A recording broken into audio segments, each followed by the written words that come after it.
अच्छा, जैसे स्किन की बात हम लोग आज करेंगे तो सबसे कॉमन जो एक चीज़ होती है जो सभी लोग कहते हैं कि आप अच्छा खाइए और एक्सरसाइज करिए, खूब सारा पानी पीजिए, नेचुरली आपकी स्किन पे वो ग्लो आएगा।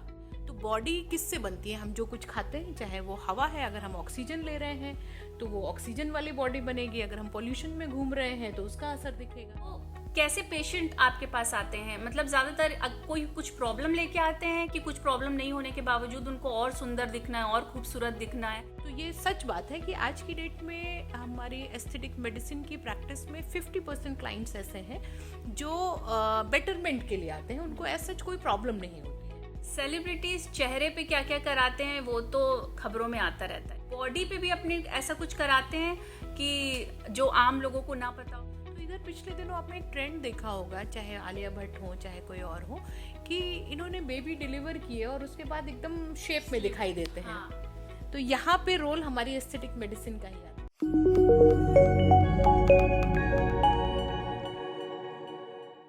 नमस्कार दोस्तों, सेहत पॉडकास्ट विद सौम्या में आपका स्वागत है और मैं हूं सौम्या शुक्ला। आज हम बात करने वाले हैं आपकी स्किन के बारे में। जी हाँ, आपकी स्किन केयर के लिए जो अब नई नई तकनीक आने लगी हैं उसके बारे में हम आपको बताएंगे और साथ ही इसके फायदे और नुकसान के बारे में भी जानेंगे। इसीलिए आज का पॉडकास्ट इंटरेस्टिंग होने वाला है। इस इंटरेस्टिंग टॉपिक पर बात करने के लिए आज हमारे साथ मौजूद हैं aesthetic physician doctor Prabha Singh ji. तो आइए बिना देर किए आपको उनसे मिलवाते हैं। बहुत बहुत स्वागत है आपका। थैंक यू, नमस्कार। तो सबसे पहले तो हम जानना चाहेंगे आपके प्रोफेशन के बारे में, कितना इंटरेस्टिंग लगता है आपको ये, और कुछ अपने बारे में हमारी ऑडियंस को बताइए।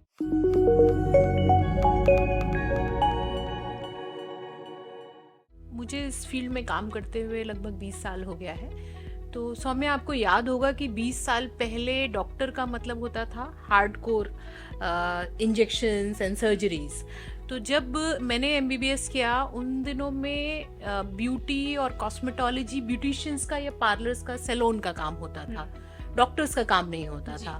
तो जब मैंने MBBS कंप्लीट किया और ये बात हुई कि अब मुझे किस ब्रांच को चूज़ करना है, तो ज़्यादातर लोगों को लगा क्योंकि मैं महिला हूँ तो गायनी में ही जाऊँगी, या अगर मैं कुछ और सोचती हूँ तो शायद मैं कुछ और सर्जरी वगैरह वाली ब्रांचेस चूज़ करूँ। लेकिन मुझे आर्ट्स का शौक था, मुझे पेंटिंग और स्केचिंग का शौक था। दूसरा मेरा शौक था इमोशंस को समझने का, लोगों की भावनाओं को समझने का। तो एक चॉइस तो थी कि साइकेट्री में जाया जाए, लेकिन साइकेट्री के साथ लिमिटेशन ये है कि साइकेट्री में बहुत कष्ट बहुत आता है। तो जब आप उन पेशेंट्स को देखते हैं तो साथ में आप भी वैसे ही भावुक होते जाते हैं। तो फिर मुझे लगा कि कॉस्मेटोलॉजी, ये नई ब्रांच उस समय स्टार्ट हो रही थी, मैं बात कर रही हूँ 2003 या 4 की। तो इसका लखनऊ में बहुत ज़्यादा काम नहीं था, एकदम शुरुआत थी। तो मुझे लगा क्यों ना मैं इस ब्रांच को लूँ। तो इसमें दो फायदे हैं। एक तो मेरा जो आर्टिस्टिक एप्टीट्यूड है, अभी तक जो मैं पेंसिल से या ब्रश और पेंट से जो बना रही थी कैनवस पे, अब मैं उसको लोगों के लिविंग फेस पे उनको मॉडिफाई करके, उनको खूबसूरत बना करके उस पैशन को परस्यू कर सकती हूँ। दूसरा, अगर आप सोचें तो कोई भी व्यक्ति कॉस्मेटोलॉजी के या स्किन की प्रैक्टिस में क्यों आता है? जब उसको कोई चीज परेशान कर रही है, मान लीजिए किसी के चेहरे पे कोई तिल है, ठीक है, एक दूसरा व्यक्ति ऐसा हो सकता है कि मुझे क्या फर्क पड़ता है, अरे होने दो। बट कोई ऐसा भी हो सकता है जो शीशे में देखे और उसे लगे कि ये तिल अगर हट जाता तो मैं कितना और अच्छा दिखता। तो कहीं ना कहीं वो जो इमोशंस अटैच्ड हैं, तो फिर मुझे लगा कि ये वो एक ब्रांच है जिसमें मैं अपने शौक को, अपने पोटेंशियल को पूरी तरह से इस्तेमाल कर सकते हैं। तो फिर मैं इस ब्रांच में आए और ये बड़ा खूबसूरत सफ़र रहा। पिछले 20 सालों में मैंने एक शिफ्ट देखा है कि पहले जो लोग ब्यूटी का मतलब समझते थे कि कोई क्रीम लगाना ही ब्यूटी है, या ब्यूटी ट्रीटमेंट का मतलब है ब्यूटी पार्लर या सैलून, अब मैं ये देख रही हूँ कि कोई भी व्यक्ति ब्यूटी पार्लर ना जाके, इवन जो ब्यूटिशियंस हैं, they are also coming to us and seeking medical expertise to rectify the problem, या जो भी उनका कंसर्न है उसके लिए वो एक एक्सपर्ट ओपिनियन ले रहे हैं। तो ये एक शिफ्ट देखने को मिल रहा है समाज में, जो अच्छा है। अच्छा, जैसे स्किन की बात हम लोग आज करेंगे तो सबसे कॉमन जो एक चीज़ होती है जो सभी लोग कहते हैं कि आप अच्छा खाइए और एक्सरसाइज करिए, खूब सारा पानी पीजिए, नेचुरली आपकी स्किन पे वो ग्लो आएगा, ठीक है। तो इसके पीछे आपका क्या कहना है? अगर सौम्या आप देखेंगे तो 90% बातें जो मैं सोशल मीडिया पे करती हूँ, मैं ट्रीटमेंट के बारे में बहुत कम बात करती हूँ, क्योंकि ट्रीटमेंट एक टेक्निकल चीज़ है और वो जब तक हम असेसमेंट नहीं करेंगे पेशेंट का, या हमारे पास जब कोई व्यक्ति आता है, भले ही वो ब्यूटी ट्रीटमेंट के लिए आ रहा है, वो हमारी निगाह में एक पेशेंट होता है और उसकी जो समस्या होती है वो एक टेक्निकल एक्सपर्टीज के द्वारा हम कैटर करते हैं। लेकिन अगर एक मूलभूत बात की जाए, जैसे कॉस्मेटोलॉजी का इतिहास कितना पुराना है, 20-25 साल पुराना। इससे पहले भी अगर आप देखें तो दादी नानी जो हमारी होती थी, उनकी स्किन हम लोगों से कहीं ज्यादा खूबसूरत होती थी। तो आखिर क्या उसमें करते क्या थे? सो लाइफस्टाइल जो है वो तो बैकबोन है ही। हमारी त्वचा भी हमारे शरीर का एक अंग है, इनफैक्ट ये हमारे शरीर का सबसे बड़ा अंग है। तो जो कुछ हम खाते हैं, हम जो कुछ भी अपने ये योग में कहा जाता है ना, 5 कोश होते हैं शरीर में, तो जो पहला कोश है वो अन्नमय कोश या हमारा शरीर है, बॉडी है। तो बॉडी किससे बनती है? हम जो कुछ खाते हैं, चाहे वो हवा है, अगर हम ऑक्सीजन ले रहे हैं तो वो ऑक्सीजन वाली बॉडी बनेगी, अगर हम पॉल्यूशन में घूम रहे हैं तो उसका असर दिखेगा, अगर हम रात में जग रहे हैं तो हमारे बाल सफ़ेद होंगे, अगर हम बहुत देर घंटों तक स्क्रीन पे ही टाइम बिता रहे हैं तो डार्क सर्कल्स होंगे, खाना ठीक से नहीं खाएंगे, फास्ट फूड खाएंगे, बेटाइम खाना खाएंगे, तो भाई त्वचा को भी तो भोजन चाहिए ना, वो एक लिविंग ऑर्गन है, तो वो तो बैकबोन है ही। तो गाड़ी की आप डेंटिंग पेंटिंग तो कर सकते हैं, लेकिन जब तक इंजन सही नहीं काम करेगा, जब तक उसकी सर्विस आप नहीं करेंगे, तो गाड़ी आपकी चौराहे पे जाके रुक ही जा रही है। तो आपको बेसिक होमवर्क तो आपको करना ही करना है, बाकी डेंटिंग पेंटिंग करने के लिए तो हम लोग बैठे ही। जी बिल्कुल, जैसे आपने अभी ये बात करी, तो हम ये आपसे जानना चाहेंगे कि आपकी 20 साल के जो आपने बताया कि ये पूरा फेस बदल गया स्किन को लेकर के, और तो कैसे पेशेंट आपके पास आते हैं? मतलब ज्यादातर कोई कुछ प्रॉब्लम लेके आते हैं कि कुछ प्रॉब्लम नहीं होने के बावजूद उनको और सुंदर दिखना है और खूबसूरत दिखना है, ऐसे पेशेंट भी आते हैं? हाँ, तो आपने सही कहा सौम्या। शुरुआती दौर में जब मैंने प्रैक्टिस शुरू की थी 2005-6 के टाइम पे, उस टाइम पे नॉर्मली लोग प्रॉब्लम के साथ ही आते थे। यहाँ तक कि बहुत सारी ऐसी प्रॉब्लम भी होती थी, जैसे मुहासे या पिंपल्स, वो हमारी नज़र में एक रोग है, हाँ, जिसको हम मेडिकल भाषा में एक्ने वल्गैरिस कहते हैं, राइट। तो पहले जो मुहासे या जो रोग था, उसको भी लोग ये समझते थे कि ये तो सामान्य चीज़ है, होती है, और इसको तो घर में ठीक किया जाता है। फेस पैक लगा लो, या पानी ज्यादा पी लो, या ब्यूटी पार्लर चले जाओ, या कोई क्रीम लगा लो, या फिर ये भी होता है कि अगर इस एज पे हम हैं तो भी जो है ये होना ही है। जी, तो वो एक फेज थी उस जमाने में, जब लोग जो स्किन की प्रॉब्लम्स हैं उनको भी प्रॉब्लम ना समझ के घर में ट्रीट करने की कोशिश करते थे। लेकिन आज की डेट में, जैसा कि आपने कहा कि क्या ऐसे भी लोग आते हैं जिनको कोई प्रॉब्लम नहीं है, तो ये बात सच है। इनफैक्ट हम लोगों ने उनको पेशेंट कहना बंद कर दिया है। हम ये कहते हैं कि हमारे पास जो आते हैं वो हमारे गेस्ट होते हैं, क्योंकि they are happy, healthy, they are just coming for some betterment. या कोई एक महिला है जिसका मीनोपॉज चल रहा है, या प्रेगनेंसी के कारण थोड़ा सा स्किन लूज हो गई है, डल हो गई है, तो वो वापस अपना ग्लो पाना चाहती है, जो समय के कारण या हार्मोन्स के कारण चेंज हो गया है। तो ये सच बात है कि आज की डेट में हमारी एस्थेटिक मेडिसिन की प्रैक्टिस में 50% क्लाइंट्स ऐसे हैं जो बेटरमेंट के लिए आते हैं, उनको ऐसा सच कोई प्रॉब्लम नहीं होती है। They come to us and they want to know कि हम और अच्छा क्या करें जिससे हमारी त्वचा लंबे समय तक युवा रहे, रिंकल फ्री रहे, कोई जो उसमें लैक्सिटी है या जो ढीलापन आ गया है वो कसाव रहे, या अगर वो मीनोपॉज के कारण उनकी स्किन में ड्राइनेस, डलनेस हो रही है और उनकी एज 50 के आसपास हो गई है, तो वो ऐसा क्या करें कि वो अभी भी 30-35 की दिखें, जो एक हर इंसान का सपना होता है और आज से नहीं, सदियों से हम देखते आए हैं। जो एक कायाकल्प की बात, इजिप्शियन जो क्वीन हुआ करती थी, वो कहते हैं कि वो डंकी का मिल्क लगाते थे अपने फेस पे। आयुर्वेद में भी बहुत सारे ऐसे फेस पैक और उनका जिक्र मिलता है। तो मुझे लगता है कि ये जो मनुष्य की इच्छा है युवा रहने की और युवा दिखने की, वो आज से नहीं है, सदियों से है। सही। अभी आपने एंटी एजिंग की बात करी, वो हम आगे टॉपिक कवर करेंगे, लेकिन उससे पहले हम ये जानना चाहते हैं कि आपके पास जो मेल्स आते हैं वो कैसी प्रॉब्लम्स लेके आपके पास आते हैं, इसका क्या एक्सपीरियंस है, कुछ बताना चाहेंगे? हाँ, तो बहुत अच्छा प्रश्न उठाया है आपने, क्योंकि ये माना जाता है कि ब्यूटी सेक्टर तो महिलाओं का सेक्टर है, और अक्सर जैसे मेरी भी किसी से बात होती है तो लोग ये मान के चलते हैं कि अरे आपके पास तो महिलाएं ही आती होंगी। लेकिन सच्चाई ये है कि न केवल मैं बल्कि आप किसी भी जो कॉस्मेटिक डॉक्टर्स प्रैक्टिस कर रहे हैं उनसे आप बात करेंगे तो हमारा 50% रेवेन्यू मेल से ही आता है। अच्छा। स्पेशली भारत देश में। तो उसके पीछे रीजन क्या है? रीजन ये है कि सुंदर दिखने की चाह हर इंसान के अंदर होती है। अब ये जो एक माइंडसेट था कि ब्यूटी सेक्टर महिलाओं का है, उसके पीछे ये रीजन था कि मेल्स के लिए ये एक्सेप्टेंस नहीं थी समाज में। क्योंकि अगर कोई लड़का ब्लीच लगा के बैठा है घर में तो वो छुप के लगाता था कि मम्मी ना देख लें या बहन देखेगी तो मजाक बनाएगी। तो ये माना जाता था कि जो पुरुष है उसको तो रोबस्ट रहना चाहिए और टॉल डार्क एंड हैंडसम वाली जो एक कॉन्सेप्ट हुआ करता था। बट ऐसा नहीं है। जो फैक्ट्स ये हैं कि अट्रैक्टिव व्यक्ति चाहे वो पुरुष हो चाहे महिला हो सबको अच्छा लगता है। तो हर आदमी अट्रैक्टिव दिखना चाहता है। तो आपने जो पूछा कि पुरुष बेसिकली किन डिमांड्स के साथ आते हैं हम लोगों के पास, तो एक मेजर जो फैक्टर है वो है हेयर।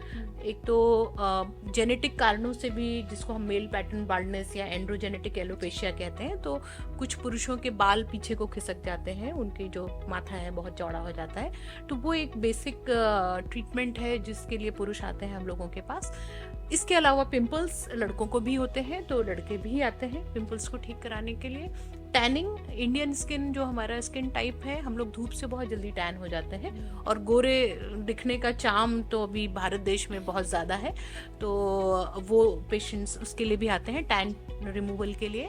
एंड इसके अलावा जो एक एडवांस ट्रीटमेंट में अगर हम बात करें तो आजकल सेलिब्रिटीज़ की देन ऐसी है कि फेशियल कॉन्टूरिंग की बात चल रही है। जैसे किसी की नाक चपटी है, किसी की चिन छोटी है, या किसी का चेहरा बहुत गोल गोल है, या किसी का चेहरा बहुत पतला है, या आंखों के नीचे गड्ढे हो गए हैं, इन सब ट्रीटमेंट्स के लिए भी पुरुष आते हैं, मेल पेशेंट्स हम लोगों के पास आते हैं। ठीक है। अच्छा, अगर अब हम महिलाओं की बात करें, फीमेल्स की बात करें, तो जो अनवांटेड फेशियल हेयर होते हैं तो उसके लिए क्या ट्रीटमेंट होगा? उनको वो कैसे हटा सकते हैं? जैसे बहुत वैक्स करवा लेते हैं, वो फेस वैक्स करवा लेते हैं, उसके क्या नुकसान है? नहीं करवाना चाहिए, या रेजर चला लेते हैं? और ये ज्यादातर प्रॉब्लम्स उन लेडीज के साथ होती है, फीमेल्स के साथ होती है जो वो पीसीओडी, पीसीओएस, इन सब के फेजेस से गुजर रही है। सौम्या, आपने बहुत ही ज्वलंत समस्या को छुआ है एक्चुअली। पीसीओडी या पीसीओएस, जिसको हम पॉलीसिस्टिक ओवेरियन सिंड्रोम कहते हैं, ये समाज में बहुत ज़्यादा बढ़ता जा रहा है because of food and lifestyle. Sleep patterns change हो गए हैं। अभी रिसेंटली एक वीडियो वायरल हुआ था, फोटो वायरल हुई थी इनफैक्ट, प्राची निगम की, जो हाई स्कूल की टॉपर थी यूपी बोर्ड की। तो उस बच्ची को भी चेहरे पे बाल थे, हर्सुटिज्म कहते हैं हम इसको मेडिकल भाषा में।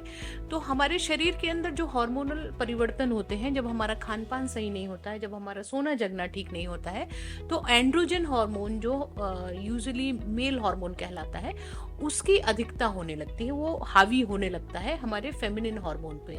तो जो प्यूबर्टी की एज होती है, जब बच्चियों का युवावस्था शुरुआत होती है, टीनेज जो होती है, उस टाइम पे जब एंड्रोजन हार्मोन डोमिनेट करने लगता है तो उनके चेहरे पे बाल आने शुरू हो जाते हैं। तो अब आता है कि उसका समाधान क्या है। तो अगर आप स्थायी समाधान ढूंढ रहे हैं तब तो हम लोग लेज़र ट्रीटमेंट करते हैं। जो लेज़र एक तरह की रोशनी की किरण होती है जो आपके जो बालों की जड़ें हैं उनको डैमेज करती है, डिस्ट्रॉय करती है, ताकि वो हमेशा के लिए ख़त्म हो जाए।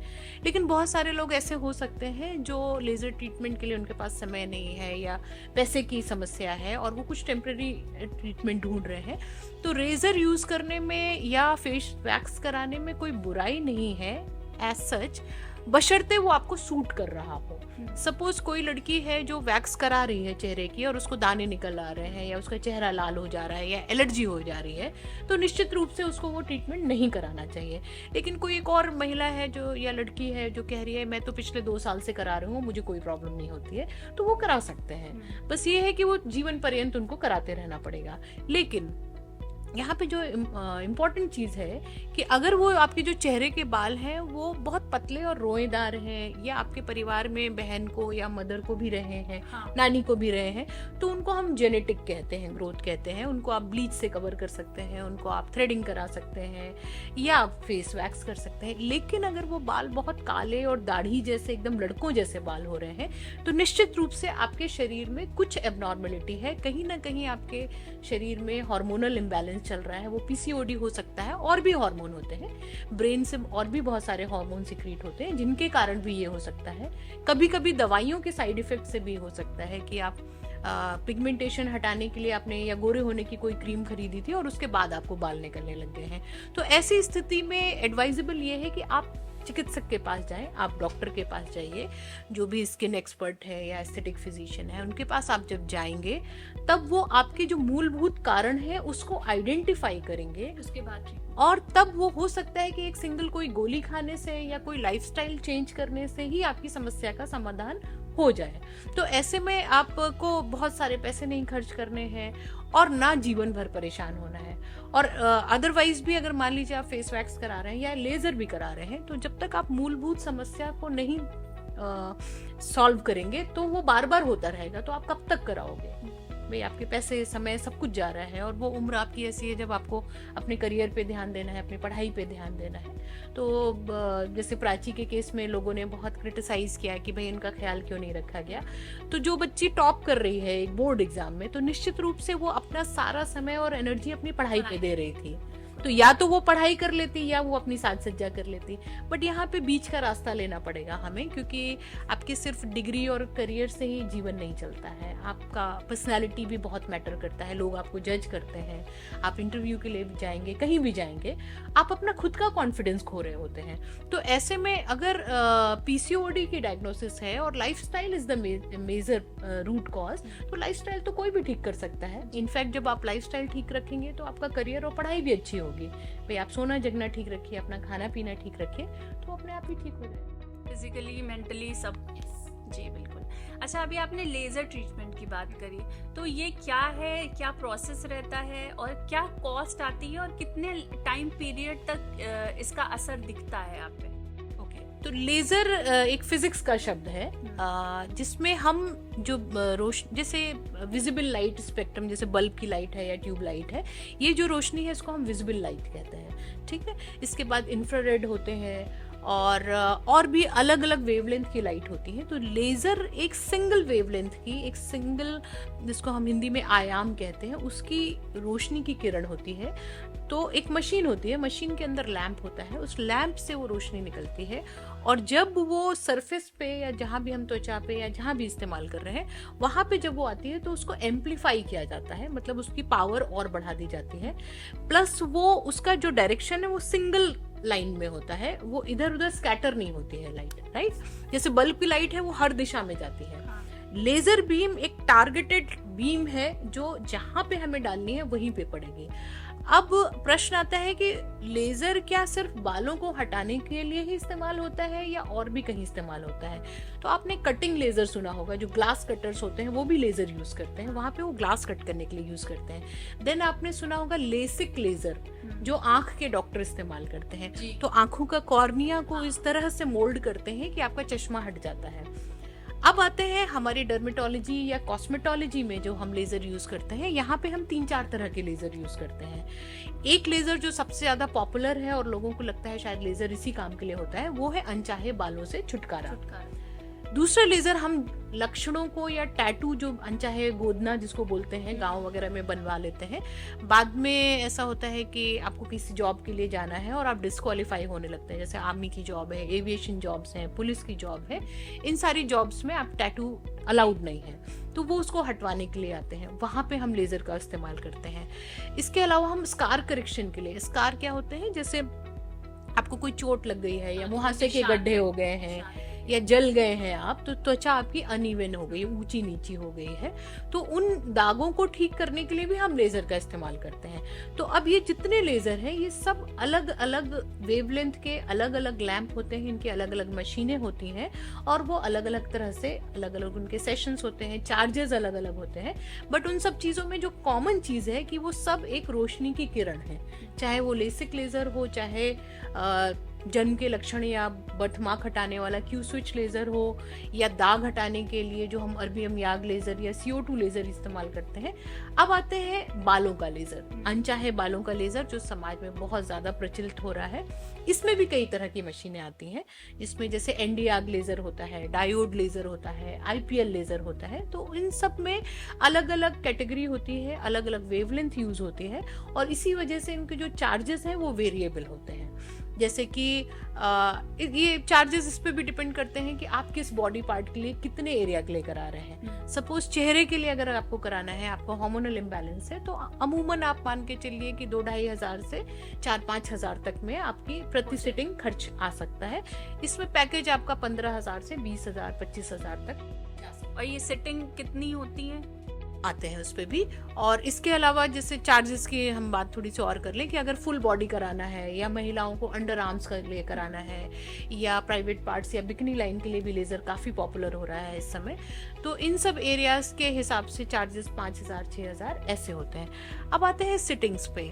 तो सिटिंग इस पे डिपेंड करती है कि आपकी बालों की ग्रोथ दोबारा कब आई। सपोज हमने आज पहला सिटिंग किया है, पहला सेशन जब हमने लेजर किया तो जो बालों की जड़ें हैं वो डिस्ट्रॉय हो गई, हीट होती है, थर्मल इसको एनर्जी कहते हैं, तो वो एक तरह से उबल करके मर जाती हैं। तो वो जो बाल आपका था वो झड़ जाएगा, गिर जाएगा। अब बॉडी पार्ट के हिसाब से जैसे चेहरे के जो बाल हैं वो नॉर्मली 25 से 30 दिन में आते हैं। किसी को हार्मोनल इम्बैलेंस है तो वो 20 दिन में 15 दिन में भी आ सकते हैं। तो जब भी वो दोबारा एक आपकी नेक्स्ट क्रॉप आएगी बालों की, वो पहले की अपेक्षा कम होगी, क्वांटिटी में भी और क्वालिटी में भी। क्या मतलब हुआ इसका? मतलब कि अभी जब पहली सिटिंग आप कराने आए हैं तो मान लीजिए आपके चेहरे पे 100 बाल थे, ठीक है, तो जब आज आपने सिटिंग ली तो अब वो खत्म हो गए। अब 1 महीने बाद वो दोबारा निकलना शुरू होंगे। जब वो दोबारा निकलेंगे तो उसमें से हो सकता है कि 70-80 बाल ही वापस आए। 10 से 20 बाल हमेशा के लिए डेड हो चुके हैं, उनकी जो जड़ें हैं वो मर चुकी हैं। और जो बाल आएंगे भी वो भी पतले और रोएदार होंगे पहले की अपेक्षा, क्योंकि उनकी जड़ें कमजोर हो चुकी हैं। ठीक है, तो इस तरह से 25 दिन से 1 महीने में, और धीरे धीरे जैसे आप 3-4 सिटिंग आपने करा ली है तो वो आपके हो सकता है कि 2 महीने 3 महीने में भी आए। तो अमूमन 8 से 10 सिटिंग की आवश्यकता पड़ती है, वो भी तब जब आप अपने जो बेसिक प्रॉब्लम थी, हार्मोन वगैरह की जो गड़बड़ी है, उसको भी ठीक करा रहे हो साथ में। क्योंकि अगर आप उसको नहीं ठीक करा रहे हैं तो हो सकता है कि आपको 20-30-40 सिटिंग के बाद भी आते रहना पड़े। और इसी वजह से समाज में ये एक प्रचलन हो गया है कि अरे ये लेजर तो काम नहीं करते हैं। वहां पे प्रॉब्लम यही है कि उस प्रॉब्लम को ठीक से हैंडल नहीं किया गया। आप डॉक्टर के पास ना जा करके आप किसी जो एक्सपर्ट नहीं था उसके पास चले गए, जिसको सिर्फ उसने मशीन खरीद ली और बस चला रहा है, तो उसको तो नहीं पता है ना कि आपकी बॉडी में हो क्या रहा है। तो इसलिए आप समय भी बर्बाद करोगे, पैसा भी बर्बाद करोगे।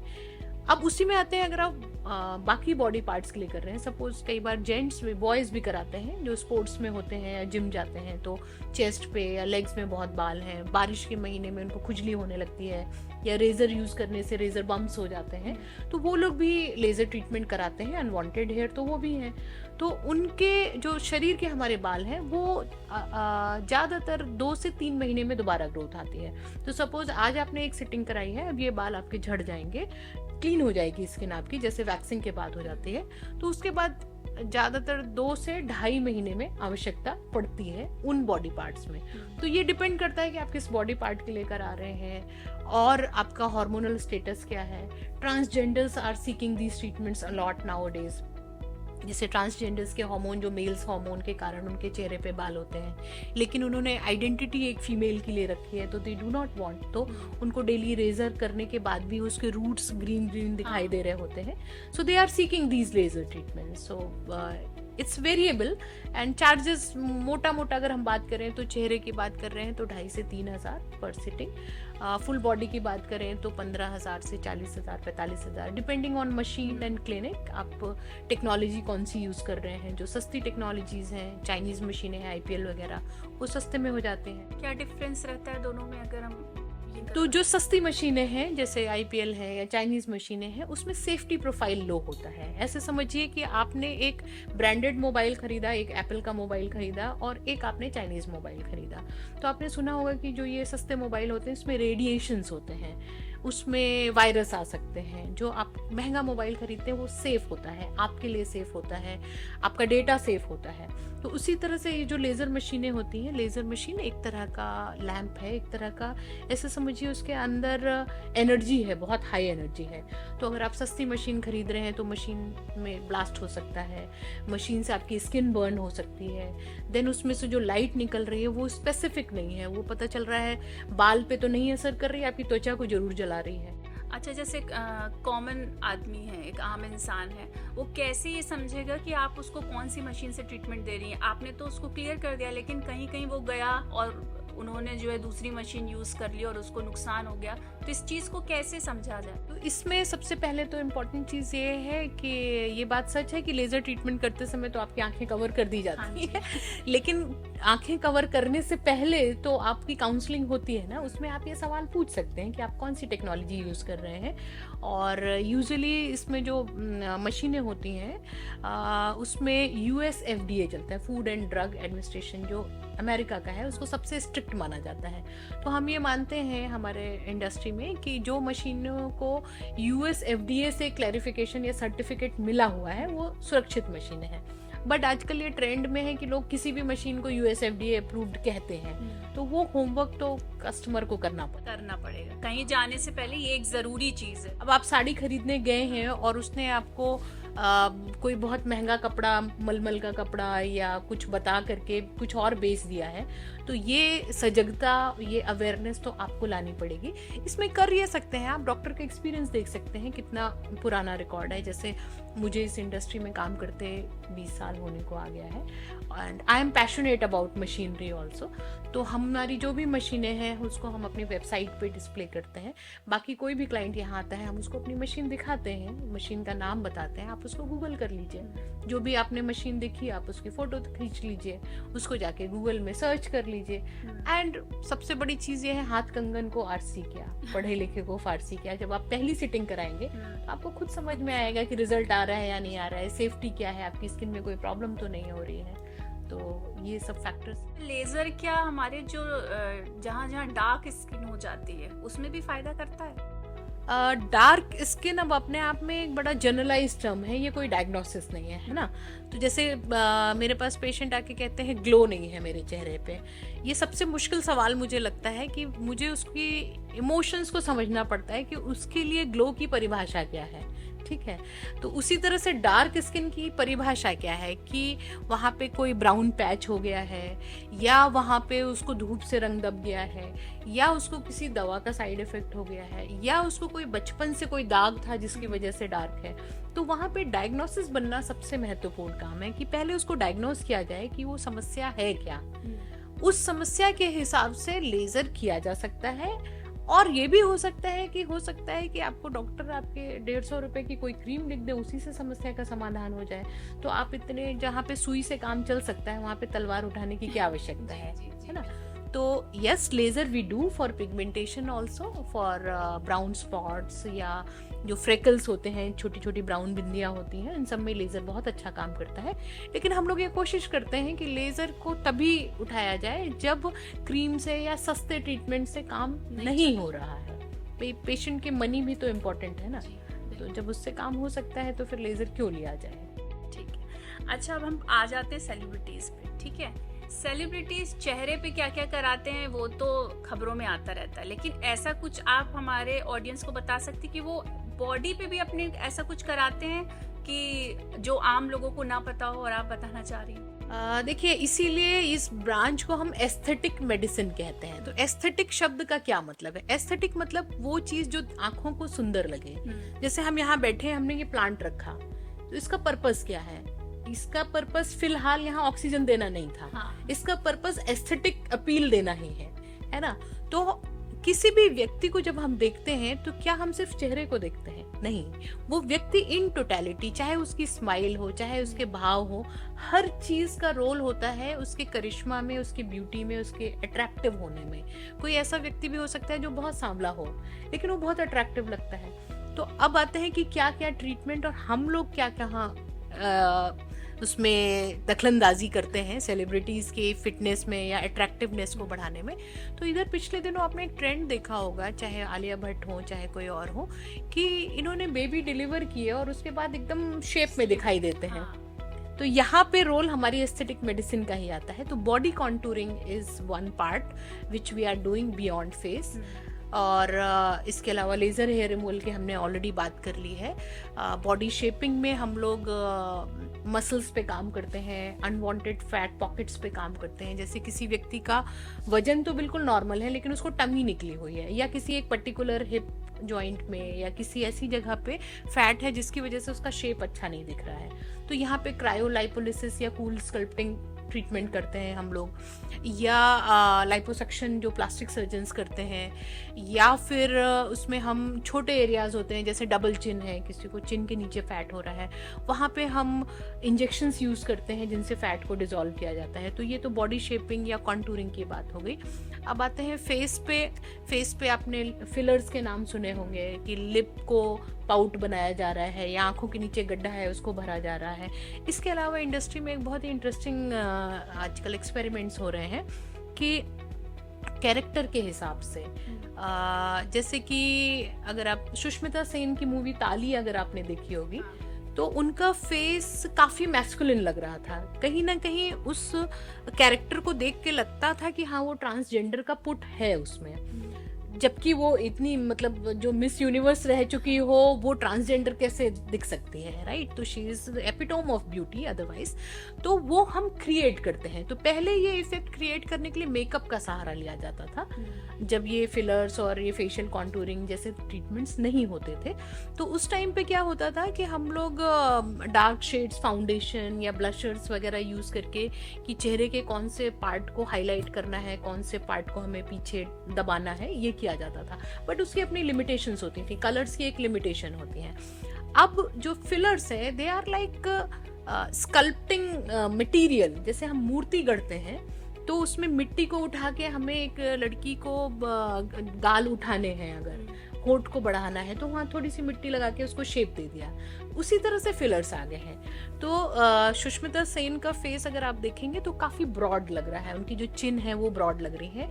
तो मुझे ऐसा लगता है, although these things are very confidential और मैं अजम्पशन से ही बोल रही हूँ, तो बट मुझे ऐसा लगता है एज एन एक्सपर्ट कि उनके फेस में फिलर से वो इफेक्ट को क्रिएट किया गया था।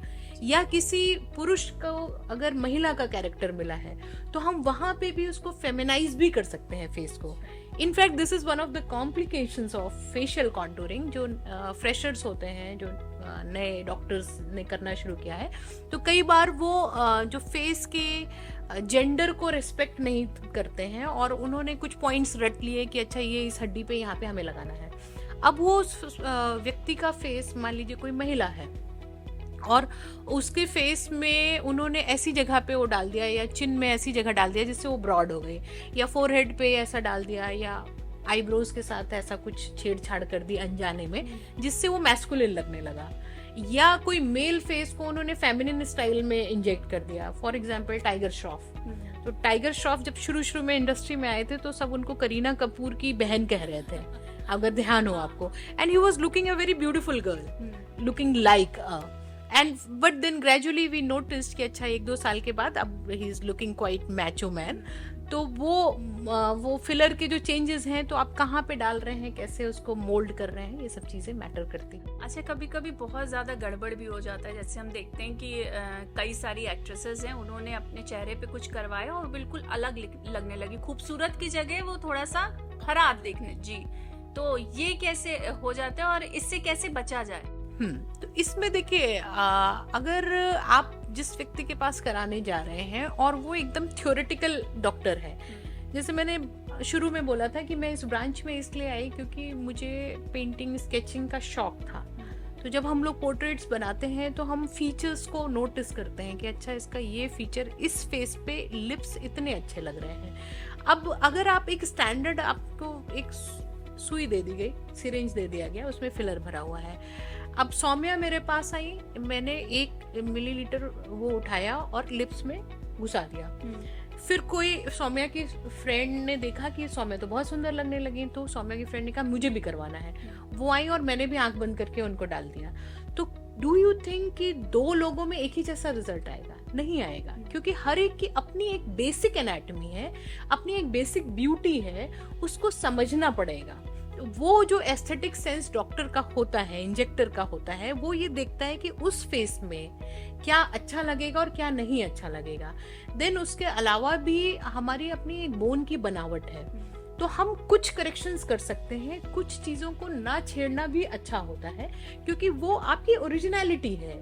अभी बीच में ये बात आ रही थी कि everybody is looking like same. जैसे मेरे बेटे ने एक दिन कहा कि मम्मा आजकल वो वाली आंटी भी राखी सावंत जैसी लग रही है, या हर एक का फेस एक जैसा लग रहा है। सो हो क्या रहा था कि सबको फिलर डाल दिया जा रहा था चेहरे में, भर भर के गालों में, तो सारे फूले फूले, जिसको हमने फिर पिलो फेस कहना शुरू किया। सो इस पे बात हुई डॉक्टर्स कम्युनिटी में कि ये pillow face is not know more attractive. ठीक है, ये भरा हुआ है, उठा हुआ है, हाई चीक बोन है, बट वो हाई चीक बोन क्या अच्छी लग रही है? तो अल्टीमेट जो पर्पस है वो तो अट्रैक्शन या अट्रैक्टिवनेस को बढ़ाना है। तो अगर नहीं अच्छी लग रही है तो लो ही रहने दो, या किसी का फेस वैसा ही ब्रॉड ही अच्छा लग रहा है तो उसको रहने दो। फॉर एग्जाम्पल, पहले मौसमी चैटर्जी थी, तो उनकी जो टेढ़ी स्माइल होती थी, जो उनका एक दांत दिखता था, वही उनकी खूबसूरती थी। तो जरूरी नहीं है कि हर फ्लॉ को ठीक किया जाए। इवन जैसे तिल की बात करते हैं हम, मूल, तो मेडिकली अगर हम बात करें तो तिल एक एबनॉर्मल चीज है, वो नहीं होना चाहिए था। वो एक्सीडेंटली जो मिलेनिन एक जगह पे इकट्ठा हो गया और बन गया, लेकिन कुछ लोगों के चेहरे पे कितना सुंदर लगता है, जिसको हम ब्यूटी स्पॉट भी कहते हैं। सो वो एक एस्थेटिक सेंस होना जरूरी है, नंबर 1। नंबर 2, आपने जो बात करी कि ये तो एक बात है कि हम दिखने कुछ आए थे, गए थे, वो चौबे जी बनने और कुछ बन गए, तो वो तो फिर भी एक मैनेजेबल चीज है, क्योंकि most of these treatments are reversible और वो चेंज हो जाते हैं। बट जो बेसिक चीज है, इंपॉर्टेंट चीज है समझने की, क्यों मैं इसको एम्फेसाइज कर रही हूँ, क्योंकि आजकल ये ट्रीटमेंट्स पार्लर में नॉन मेडिकोस जो डॉक्टर्स नहीं है वो लोग भी कर रहे हैं। उससे बचना बहुत जरूरी है, क्योंकि ये एक ब्लाइंड प्रोसीजर है। आप कोई मटेरियल जो बाहर से आप अपनी त्वचा में डलवा रहे हैं, उस व्यक्ति को नहीं पता है कि त्वचा के अंदर कौन कौन से स्ट्रक्चर्स हैं। तो आप शायद नहीं जानती होंगी कि फिलर्स के एक कॉम्प्लिकेशन में ब्लाइंडनेस भी है, कि अगर वो गलती से वो व्यक्ति जहां डाल रहा है और उसने आंख की कोई ब्लड सप्लाई में वो फिलर चला गया है, तो वो व्यक्ति ब्लाइंड भी हो सकता है। तो हम डॉक्टर जो होते हैं, हमारा फोकस वहां होता है कि वो नहीं होना चाहिए, वो इंसान अच्छा दिखे या ना दिखे, वो एक सेकेंडरी चीज है, लेकिन वो नहीं होना चाहिए। आप लेजर ट्रीटमेंट कराने गए और उसको उसकी टेक्निकल डिटेल्स नहीं पता है, मशीन की या लाइट्स के क्या हार्मफुल इफेक्ट्स हो सकते हैं, और उसने गलती से आपकी आंख में शॉट दे दिया या आंखों को कवर नहीं किया और उसने उसकी गंभीरता नहीं समझी, तो आपकी आंख में नुकसान हो सकता है। तो आपको नहीं लगता है कि उससे तो अच्छा था कि हम जैसे दिख रहे थे वैसे ही ठीक था? तो ये जो शेप चेंज हो जाना या लिप्स थोड़े मोटे हो जाना, खराब लगने लगना, ये तो फिर भी इनको हम लोग माइनर कॉम्प्लिकेशन मानते हैं, जिनको हम चेंज कर सकते हैं। तो फिलर्स जब भी आप करवाने जाएं, तो पहली चीज़ तो ये है कि उसमें काउंसलिंग और डॉक्टर की एक्सपर्टीज बहुत महत्वपूर्ण है। मेक श्योर कि वो डॉक्टर हो, क्योंकि जो त्वचा की एनाटमी है, त्वचा के अंदर जो भी वो है आपके ब्लड वेसल्स हैं, उनके बारे में जानकारी नॉन मेडिको को नहीं हो सकती है। तो वहाँ कराना बहुत ही असुरक्षित है। कतई फिलर आप नॉन मेडिको से ना कराएं, हमेशा डॉक्टर से करवाएं।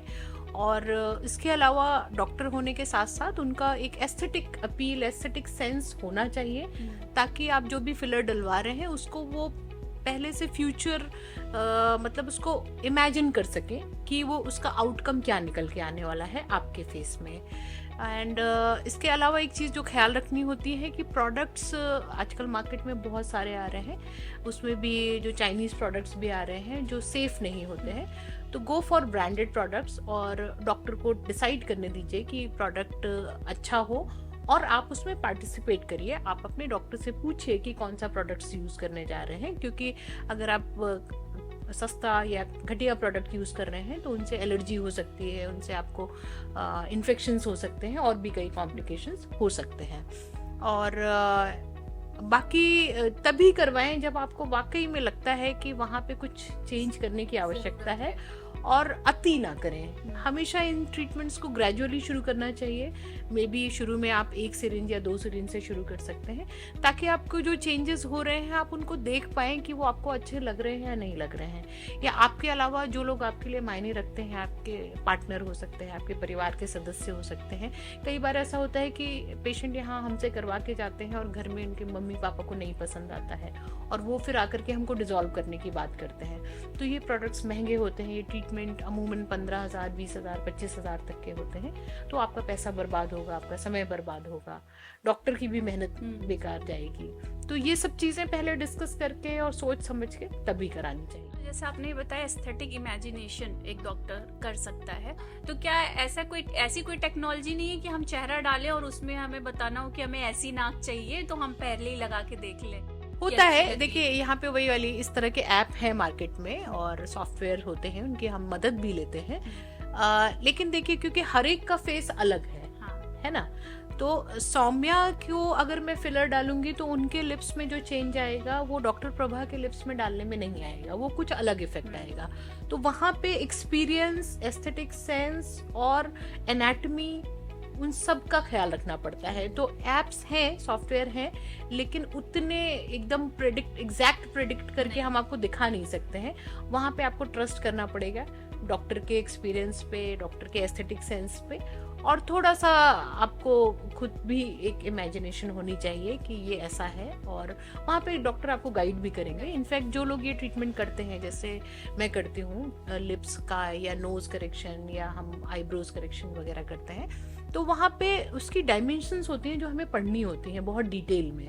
मतलब अगर हम लिप फिलर की बात कर रहे हैं तो 40 पन्ने के हमारे लिप फिलर के ही डिटेल्स होते हैं कि उसकी इस एंगल पे कितना होना चाहिए, ऊपर वाला लिप्स जो है थोड़ा पतला होना चाहिए नीचे वाले की अपेक्षा, और उसके लिप्स के कौन कौन से पार्ट हैं, कहाँ पे हॉलो होना चाहिए, कहाँ पे उठना चाहिए, कहाँ दबना चाहिए। तो ये सब चीज़ें ये आर्ट में भी सिखाई जाती हैं, आर्ट्स के स्टूडेंट्स को भी पता होती हैं, और जो हम लोग एस्थेटिक डॉक्टर्स हैं, we are also knowing this. अच्छा, ठीक है। अगला सवाल हम आपसे ये लेना चाहेंगे कि जैसे काजोल हैं, ठीक है, वो अपने शुरुआती दिनों में बहुत ही सांवली सी लगती थी। दीपिका पादुकोण है, तो बाद में जाकर के उनका रंग एकदम से फेयर हो गया। ये कैसे पॉसिबल होता है? इसके पीछे कौन से ट्रीटमेंट का हाथ रहता है? यहाँ पे पहले थोड़ा सा रियलिस्टिक होना बहुत जरूरी है कि स्किन जो कलर की अगर हम बात करें तो स्किन के 6 टाइप्स मेडिकली हम लोग डिवाइड करते हैं। जो एकदम वाइट स्किन होती है, जो वेस्टर्न कंट्रीज में आपने देखी है वाइट स्किन होती है, वो टाइप 1 होती है। उसके बाद धीरे धीरे टाइप 2, 3, 4 जो इंडियन स्किन है, जैसे मेरा जो स्किन कलर है, इसको हम टाइप 4, टाइप 3 कहेंगे। जो अफ्रीकन स्किन होती है, जो ब्लैक स्किन होती है, उनको हम टाइप 5 और टाइप 6 कहते हैं। तो अगर आप ये सोच रहे हैं कि हम टाइप 6 वाली जो अफ्रीकन स्किन कलर है उसको हम वाइट स्किन कर देंगे, जो एकदम टाइप 1 वाली होती है या कश्मीरी स्किन होती है, तो ये असंभव है। और ऐसा कोई आपसे दावा कर रहा है तो समझ लीजिए कि वो कोई नुकसानदायक चीज है ऐसा, क्योंकि विटिलिगो में या वाइट स्पॉट जैसी बीमारियों में हो सकता है, उसमें अदरवाइज नहीं हो सकता है।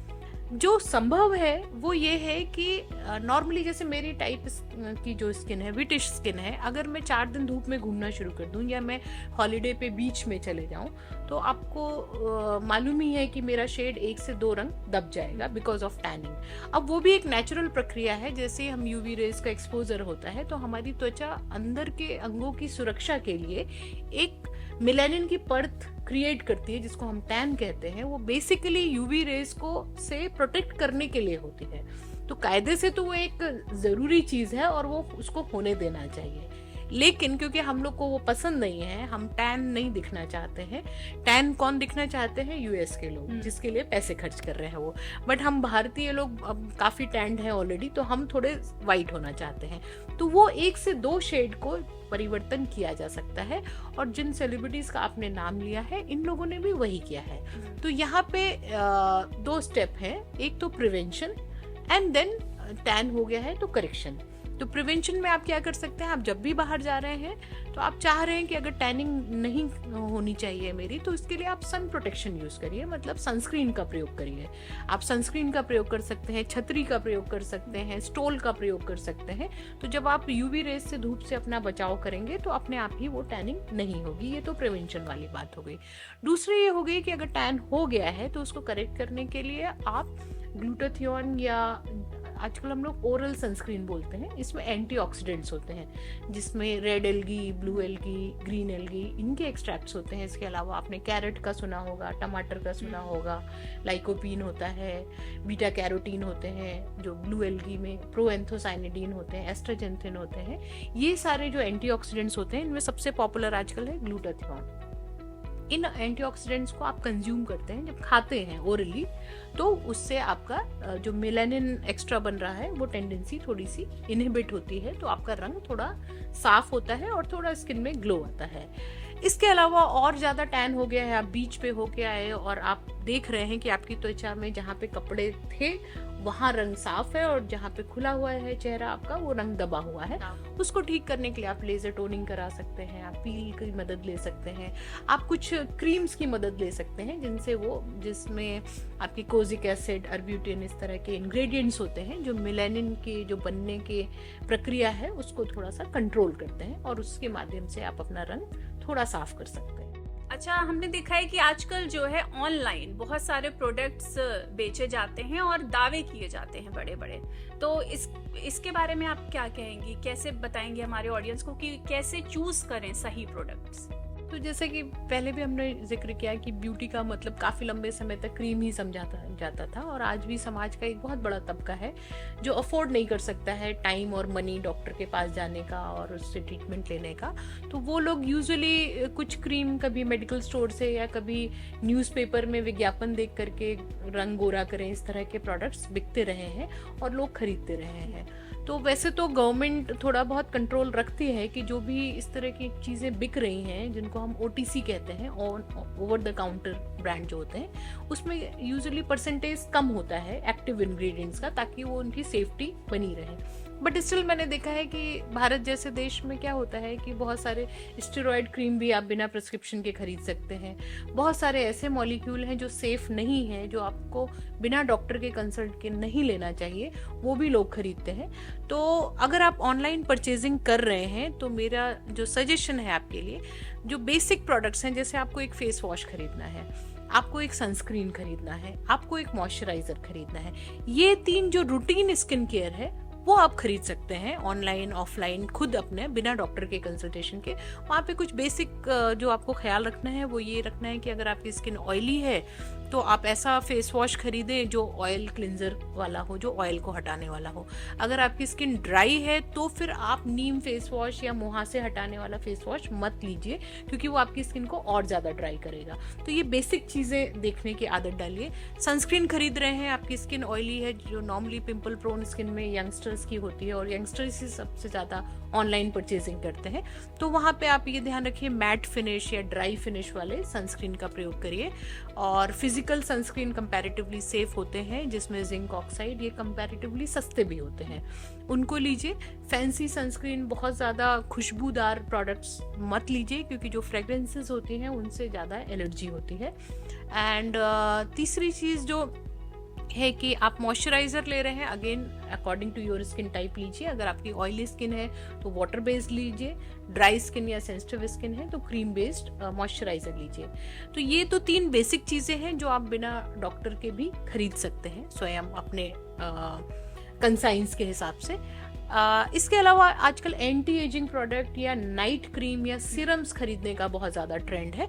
वहाँ पे ये ध्यान रखना चाहिए कि अक्सर उसमें एक्टिव इंग्रेडिएंट्स होते हैं, तो वो परसेंटेज बहुत हाई ना हो। जैसे कि रेटिनॉल आजकल बहुत ज़्यादा खरीदा जा रहा है, तो रेटिनॉल स्किन को ड्राई करता है, एक्सफोलिएट करता है, तो रेटिनॉल का परसेंटेज कम रखिए, 0.1% या मतलब 1% से नीचे ही रहना चाहिए। इसी कड़ी में एक ट्रेटिनोइन मॉलिक्यूल होता है। ट्रेटिनोइन हम लोग पिंपल्स के लिए देते हैं, तो ये प्रिस्क्रिप्शन ड्रग है, तो ये आप बिना डॉक्टर की सलाह से ना लें। और नाइट सीरम या डे सीरम ले रहे हैं तो उसमें यूजुअली ग्लूटाथियोन या कोजिक एसिड, नियासिनामाइड, ये सेफ मॉलिक्यूल्स हैं, इनको आप ले सकते हैं। लेकिन जो बहुत ही एक्टिव इंग्रेडिएंट्स हैं उनके लिए मेरी यही सलाह है कि कम से कम एक बार जरूर जाके आप अपने डॉक्टर से डिस्कस कर लें। उसके बाद भविष्य में आप ले सकते हैं कि एक बार आपके डॉक्टर ने सजेस्ट कर दिया है आपकी स्किन को एनालाइज करके कि आपके लिए ठीक है, क्योंकि फिर अगर मान लीजिए आपने अपने आप खरीदा और गलत हो गया तो जाना तो पड़ेगा ही डॉक्टर के पास। तो बाद में एक्सीडेंट के बाद जाने से अच्छा है पहले ही जा करके ले लिया जाए। तो बाकी जो बेसिक रूटीन केयर है, face wash, sunscreen and moisturiser, वो आप ले सकते हैं। Okay, thank you so much Prabha ji. तो जैसा कि आपने सुना, इतनी सारी बातें हम लोगों ने आज स्किन के बारे में करी, लेकिन सबसे ज़रूरी जो बात मैं आपसे यहाँ पे कहना चाहूँगी इतनी सारी बातों के बाद, कि जो टेक्निक्स आई हैं हमारी स्किन केयर के लिए वो तो अपनी जगह अच्छी हैं, लेकिन जो बेहद ज़रूरी है वो ये है कि अगर आपको अपनी स्किन हेल्दी रखनी है, शाइन रखना है, उसमें ग्लो रखना है स्किन में, तो आपको अपनी डाइट अच्छी रखनी होगी और अपना रूटीन अच्छे से फॉलो करना होगा। एक्सरसाइज उसमें ज़रूर शामिल करनी होगी। ये सारी कुछ बातें अगर आप ध्यान रखेंगे तो आपकी स्किन भी वैसी ही हो जाएगी जैसी आप चाह रहे हैं। और उसके बावजूद अगर आपको उसको और खूबसूरत बनाना है तो आप इतनी सारी जो हम लोगों ने आज बातें करी है उसमें से आप अपने अकॉर्डिंग चुनिए और अपनी स्किन को अपने अकॉर्डिंग पा लीजिए। तो अभी के लिए फिलहाल इतना ही, और अगले एपिसोड में, अगले पॉडकास्ट में हम नए टॉपिक के साथ आपसे मिलेंगे। नमस्कार।